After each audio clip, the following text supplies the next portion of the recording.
I've truly traveled the world and the seven seas. I've been up on the top and down on my knees. But when I think of where I want to be and compared to where I want to go, there truly is no other place than MoMondays with all of you.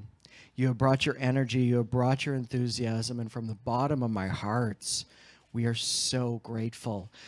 It is all of you that has given us the energy month after month to be here. And it's this energy that has given Angela and Julia the energy to share their story. One more round of applause.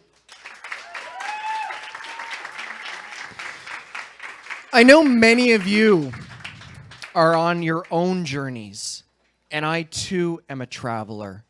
And it is my distinct honor and privilege now to share my thoughts about where MoMondays has brought me to this moment. I think back to November of 2014. I took the MoMonday Guelph stage for the first time. Can you get any closer? I had gone into speaker retirement. I had gone into hiding. I had hid for 4 years. I was a motivational speaker before that, and I traveled across the country, and I went into hiding. And I got pulled out onto the MoMonday stage in Guelph. It was at the E-Bar upstairs, and it ignited in me that fire, that passion that I see in so many of our first-time speakers over the last 2 years. And I was hooked. I went away. I went to Cuba a couple months later, and Napoleon Hill says, write your thoughts in the sands of the sea and let the waves carry them away. And I sat on the beach and I just wrote and I wrote. And then I came home and I decided that my dad, which was the subject of that first speech, he inspired me to aim higher, dream bigger, think larger.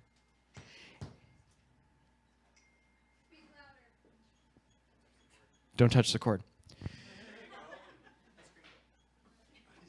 And so I set out to interview people around the world about who inspires them to aim higher, dream larger, think bigger. And my third book, Gaining Clarity, was released May of 2015.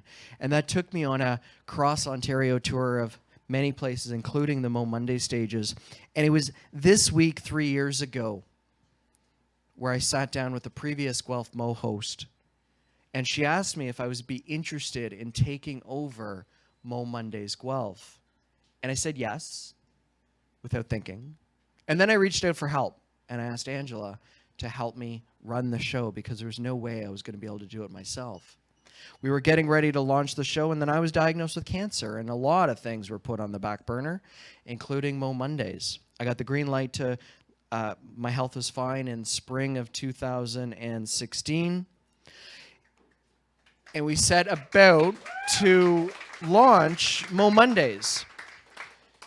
We originally picked May, and then looking at the calendar, realized it was the long weekend in May, and I wasn't that crazy yet. And so we bumped it to June. And I didn't even look at the calendar. It was the fourth Monday in June of 2016. And once the dates started coming out, I realized that that would have been my father's 75th birthday. We launched. It was a sellout. Every show for 25 except one was a sellout. And it was the show that Julia wasn't here for. But over that journey, one of the things that happened to me right before launching is my son and I were at the library just down the street, and he saw this book on the shelf, and it's 39 Clues. It's a whole series. And he read the back, and he said, "Daddy, read this." And so I did, and it says, "The Cahills are the most powerful family history ever known. For the past 5 centuries, they have secretly served as guardians of the world." And I thought at the time, that's cute. But that idea never left me. It was a seed that was planted deep inside of me. A name can be a lot of things. For all of us, our name is the legacy of the people that have gone before us. It's the people that are after us that carry our name. But for me, up until that point, my name represented fear and shame and pain for every single time someone would Google me and find out about my story before I had a chance to tell them myself. And it really wasn't until recently where I came to know my name actually represents a lot more and includes the journey that I have been on. Compassion, authenticity, humility, inspiration, leadership, and love, which also happens to be Cahill. Compassion, not just for other people, but also for ourselves. It's so easy to help out the stranger or be compassionate to our family members, but the truth starts deep inside. If we can't be compassionate to ourselves, we can't be compassionate to anybody else. And when we're thinking about other people, it's understanding that everybody is doing the best they could possibly do in that moment. It's one of the hardest things to grasp, because I'm sure we've all made mistakes as well. And we've all thought we were doing our best in the moment. Authenticity. From time immemorial, Shakespeare once said, "To thine own self be true."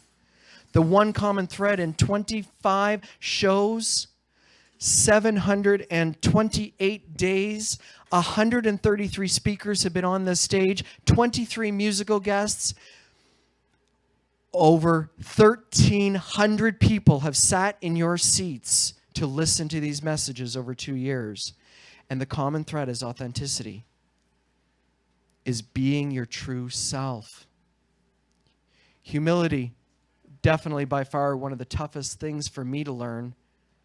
We heard a comment earlier about the universe, and I talk about the silent hand of the universe becomes a silent shove of the universe, which becomes a silent kick of the universe, and if you're not paying attention, it becomes a silent sledgehammer of the universe. And if you don't pay attention, it'll keep going. Humility is that energetic balancing where we're all the same. We're not any better than the other, but we also don't hide our light for other people either. Inspiration. If you can't find the inspiration, there's so many individuals out there that can provide you as the beacon of light to help you carry through one day unto the next. And it comes from the core. We're all gifted with the same energy source. Leadership. It's easy to follow a manual and to fit into what someone else thinks should be a leader, but I don't care how hard you try, you can never lead any deeper or any stronger than who you are as a person. Who you are is going to dictate who you are as a leader.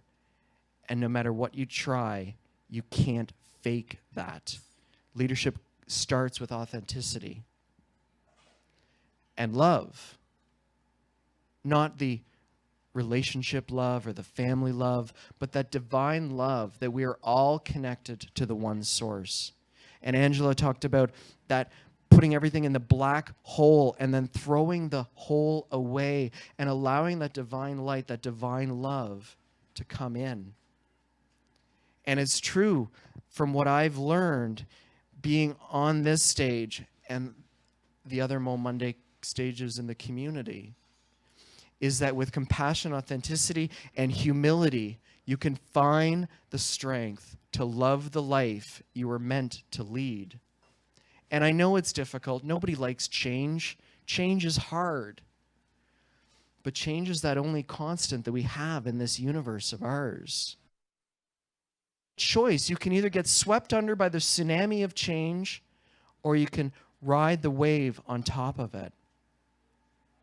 And I've learned over this journey that I've been on that every system of life is circumambulating 4 questions. And for the Toastmasters in the room, you can use that word as your word of the day next week. How do we face change? How do we move through suffering? How do we learn to accept joy? And how do we mature and serve? You might be lucky that you're only in one stage at this particular moment, but I can guarantee that all of you are somewhere on that spectrum, and some of you are in all 4 quadrants at the same time. Every system of life, the seasons They all follow the same pattern.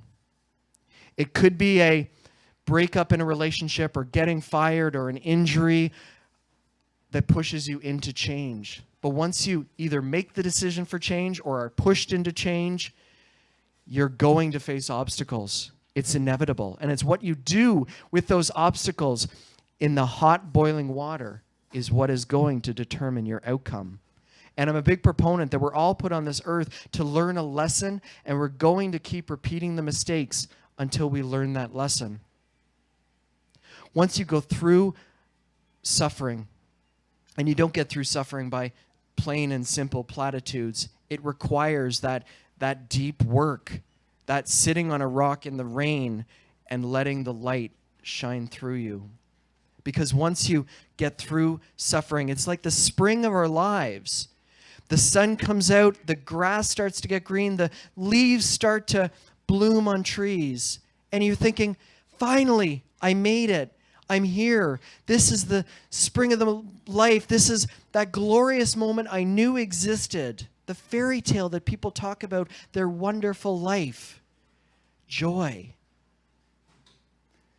But if you get to that stage and you do nothing with it, the universe is going to send you right back to the beginning until you learn how to mature and serve.